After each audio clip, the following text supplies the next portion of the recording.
It's time for another Megan's Manic updates, and these happen because there's just so much going on all of the time, just swirling all around, and I need to keep you guys updated in between videos. I'm doing my best, okay? I promise. It just happens all so quickly. Okay, let's do a little rewind. Monday the 8th was Bird's birthday, and also the cardiology appointment for Posey, Lord Theodore Willis III, and Spaghettio. Why so many? This one's on me. I jinxed it because we renamed the rescue to Wonky Hearts Animal Haven. We have now officially announced that name. We did file it before we knew about all the heart murmurs, but you know, that's just how life works in my world. Are we hurting financially right now? Yes, but I felt like on Bird's birthday it was meant to happen, so we just followed through with the appointment, even though it was gonna be $3,000. But that's also okay, because guess what? We got good news. Can you believe that? Knock on wood right now. Our favorite cardiologist started off the good news with Posey by saying that they looked so closely, and despite the mild heart murmur that was detected, they could not find a single thing wrong with Posey's heart. And I said that alone, that right there, was worth the $3,000. Thank you and goodbye. I don't want to hear what's next, because clearly I cannot get news that good and then it not be followed by something absolutely astounding. But I was wrong. Oh my god, all glory be to the roast, the bird, and the holy fox. Now, despite Theodore's past echocardiograms, this is his first time seeing our favorite cardiologist, Dr. Zimmerman at Access Southbit, and she could not detect any sign of the heart condition that he was previously diagnosed with. And while his heart is, yes, enlarged, he is a little bit wonky, and so we think that it's just the shape of his heart, because that pressure was normal. And I think that visually we can all agree that the shape of his heart being a little bit different is not all that far-fetched. We will recheck his echo again in a year to account for any inconsistencies, but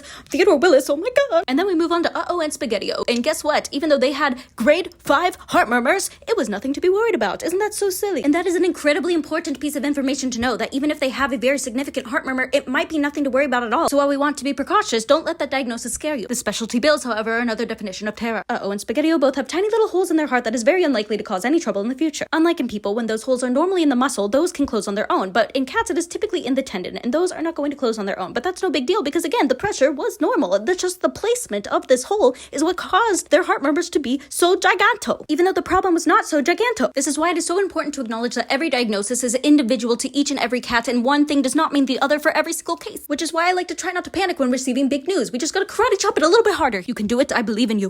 Actually had a small leak in one of his valves in addition to that hole. However, the placement of that leak is no big deal at all. In fact, based on the pressure results, which were both normal, if we had to guess one that was more likely to develop heart disease than the other, it would be Spaghettio, even though he only has one issue. Everything is circumstantial. We're gonna recheck them both again in 6 months just for super safety. And wow, that was a long first portion. Okay, let's zoom through the rest. We went to Vegas and my social battery was stomped on and obliterated into 1,000 pieces. I don't know what magic my social media manager Melissa worked to make it look like we actually knew what we were doing, but somehow she did. I might put some vlogs on YouTube to show the footage that she was actually working with. Let me know if you want that. But the highlights of my trip, I just wanted you guys to know that I absolutely adored with every ounce of my being Crazy Critter Cabin. Please go follow them. She's just, she made this like experienceable. And oh my god, Julia is every ounce of the beautiful person that you see she is online. She took time out of her busy schedule to do space cat tattoos with me and gave me 2 of her books, which I immediately read to the Wonky crew when I got home. And then immediately after getting home, Rocky had to go to the vet and discovered that we need to do an ultrasound and a dental on him because we needed more. Again, I don't know what energy I am exuding that screams ultrasounds, but I'd like to turn it off now, please. And then Dobby had his recheck internal medicine appointment, which you guessed it, he got an ultrasound at. So the question remains, can Dobby pee? Find out soon on the next episode of How Many Cat Bladders Does It Take for Megan to Lose Her Sanity? And finally, to wrap this video all up, we are on our way to go pick up Zabi right now. I'm in the car going to UC Davis. Okay, we'll see you guys soon. This is so exciting. Okay, bye.